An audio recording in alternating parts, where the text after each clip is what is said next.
जंगल राज एक ऐसा शब्द जो बिहार के लिए अब शराब बनता जा रहा है, जो कि कभी किसी पार्टी को टारगेट करने के लिए इस्तेमाल किया जाता था, लेकिन अब पूरे बिहारियों को टारगेट करने के लिए इस शब्द का इस्तेमाल किया जाता है। तो कैसे किन लोगों ने इस शब्द को जन्म दिया और उनके इस जन्म किए गए शब्द की वजह से बिहार को क्या झेलना पड़ा है, आज हम इसी वीडियो में इसके बारे में बात करेंगे। तो स्वागत है दोस्तों आपका हमारे मन की बात के एपिसोड में। तो दोस्तों, जैसा कि आप सभी को पता है कि बिहार में विधानसभा का इलेक्शन चल रहा है और आप सब अगर उस इलेक्शन को देख रहे होंगे, उस पर अगर आपकी नजर होगी, तो आप सब ने जो बिहार के अंदर जेडीयू पार्टी है या बीजेपी है या उनके अलायंस में जितने भी लोग हैं, उनके भाषण में, उनके शब्दों में आपने एक शब्द पक्का सुनते होंगे और वो शब्द है जंगल राज। वैसे तो बहुत सारी बातें बोलते हैं, लेकिन जंगल राज वाले शब्द को वो लोग ज्यादा हाईलाइटेड करते हैं।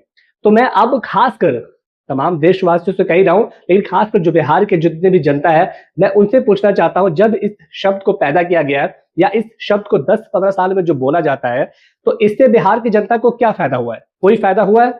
मुझे जहां तक लगता है, इस शब्द के इस्तेमाल से सिर्फ और सिर्फ बिहार को नुकसान हुआ है। और वो कैसे हुआ है, इसी को मैं आज आपके सामने पेश करना चाहता हूं। सबसे पहले दोस्तों, आप ये समझ लीजिए कि जंगल राज जो शब्द है, वो लालू प्रसाद का जो परिवार है उनके लिए इस्तेमाल किया गया। उसके बारे में कहा गया, जब उनकी सरकार थी तो बिहार के अंदर हमेशा हत्याएं, बलात्कार, लूटखोर, करप्शन, ये सब चरम पीक सीमा पर थी और उस समय को सुनने वाला नहीं था, इसलिए उनको जंगल राज कहा जाता है।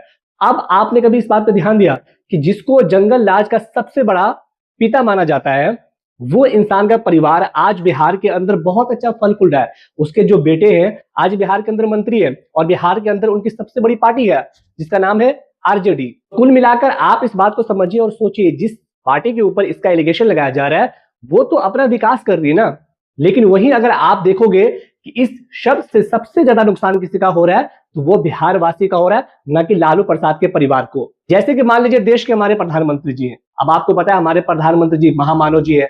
उन्होंने जब भी वो कोई ऐसा काम करते हैं या कोई पॉलिसी लाते हैं, तो बहुत सारी ऐसी पॉलिसी 10-12 साल में जो फेल भी हुआ है, जिससे देश को नुकसान भी हुआ है। लेकिन इसके बावजूद भी देश की मेन स्ट्रीम मीडिया, गोदी मीडिया, अंधभक्त या फिर उनके चाहने वाले लोग सब मिलकर प्रधानमंत्री मोदी जी की इमेज बनाने के लिए करोड़ों रुपए उन पे हमेशा खर्च होते हैं, एड्स पे, अखबारों में, आपने सबने देखा होगा, ताकि उनकी जो इमेज है वो बनी रहे। और ये इमेज ही बनाना है कि आज प्रधानमंत्री जी को विश्व गुरु कहा जाता है। बिना किसी लॉजिक के, बिना किसी बात के वो विश्व गुरु बन चुके हैं। तो इसको बनाया किसने? हमने और आपने, अपनी अपनी बातों में, चाहे बातें जितनी मर्जी फर्जी हो। तो इससे एक बात तो साफ होता है कि इंसान चाहे जितना बुरा हो, जितना बेकार हो, अगर उसके लिए हम अच्छी अच्छी बातें करेंगे तो उसकी जितनी भी खराबी चीजें उसको हटाकर हम उसको एक अच्छा इंसान बता सकते हैं। लेकिन यही बात जब बिहार की आती है तो सारी की सारी बातें धरी की धरी रह जाती है। मैं आप सबसे पूछना चाहता हूं, जंगल राज जब था तब था। इसी बिहार के अंदर 15-20 साल से किसी और की सरकार है ना, किसी और की क्या, उन्हीं लोगों की सरकार है जो कि ज्यादातर जंगल राज कहते हैं। मैं उन सबसे पूछना चाहता हूं, क्या बिहार हिंदुस्तान का स्टेट नहीं है? क्या आप लोग के अंदर थोड़ी भी शर्म नहीं बची जब आप लोग अपनी पर्सनैलिटी के लिए, अपनी इमेज के लिए, अपने पार्टी के नेता के इमेज बनाने के लिए करोड़ों रुपए खर्च करते हो? तो एक अपने देश के स्टेट की इमेज को बनाने के लिए आपने क्या कुछ किया है?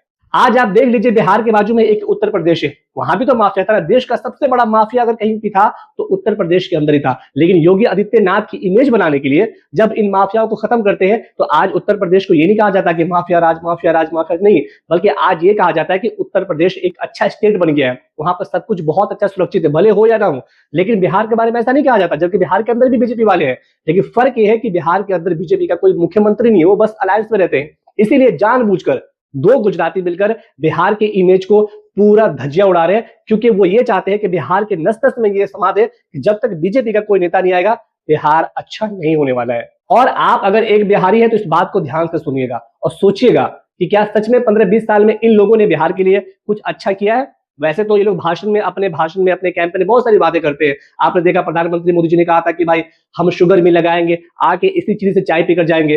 10-12 साल गुजर गए, अभी तक कोई चाय नहीं बना, कोई चीनी नहीं बनी। तो ये लोग सिर्फ बेवकूफ बनाते हैं। अभी क्या बोल रहे हैं कि बिहार की जनता रील्स बना के पैसे कमा रही है, बिहार के युवा। बोल तो ऐसे रहे जैसे इन्होंने बिहार के लोगों के लिए ही जो डेटा है सस्ता करा दिया था, है कि नहीं? बाकी देश के किसी भी जनता को कोई डेटा सस्ता नहीं मिला, बस बिहार के लोगों को मिल रहा है। और बात इन्होंने की रील्स कमाई को लेकर, तो कितने से परसेंट बिहार के युवा है जो कि रील से पैसे कमा रहे हैं? भाई हमारे यहाँ सोशल मीडिया यूजर्स हैं। कमाने की बात करोगे, बिहार तो छोड़ो, पूरे हिंदुस्तान के अंदर बहुत मुश्किल से 8-10% ऐसे लोग हैं जो रील्स बनाकर कंटेंट क्रिएटर बनकर पैसे कमा रहे हैं। बिहार के तो खैर बात ही छोड़ो। और डेटा सस्ता के नाम पे सबसे बड़ी मजबूरी पूरे देश के लोगों की है कि आपको हर महीने रिचार्ज कराना ही पड़ेगा।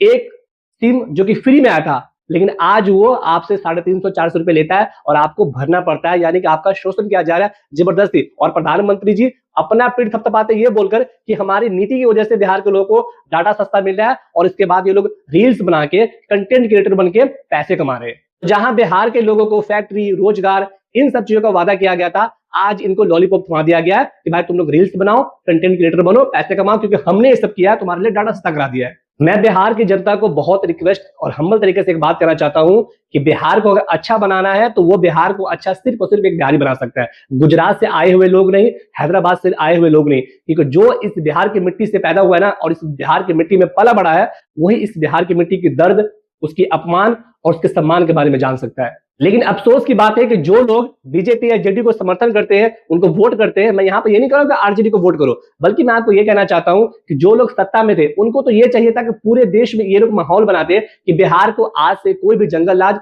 नहीं कहेगा। जब था तब था, लेकिन वो हमारे देश का एक हिस्सा है और उसे अच्छा करना है, उसे आगे लेकर जाना, तो सबसे पहले उसके ऊपर जो धब्बा लगा हुआ है ना, उस धब्बे को हटाएंगे। उसके बाद धीरे धीरे हम लोगों में विश्वास बनाएंगे कि बिहार एक अच्छा स्टेट है, यहाँ पर आइए, आगे घूमिए, देखिए, टूरिस्ट की संख्या बढ़ाई जाए, फिर व्यापार बुलाया जाए, और जितने भी जो यहाँ क्राइम होते हैं उस पर कंट्रोल किया जाए। लेकिन क्या हो रहा है, उसको और खराब किया जा रहा है और बेकार बना के दिखाया जा रहा है। बस एक वोट बैंक के लिए सिर्फ बिहार का इस्तेमाल किया जा रहा है, जो कि बिहार की जनता अब तक नहीं समझ पाई है।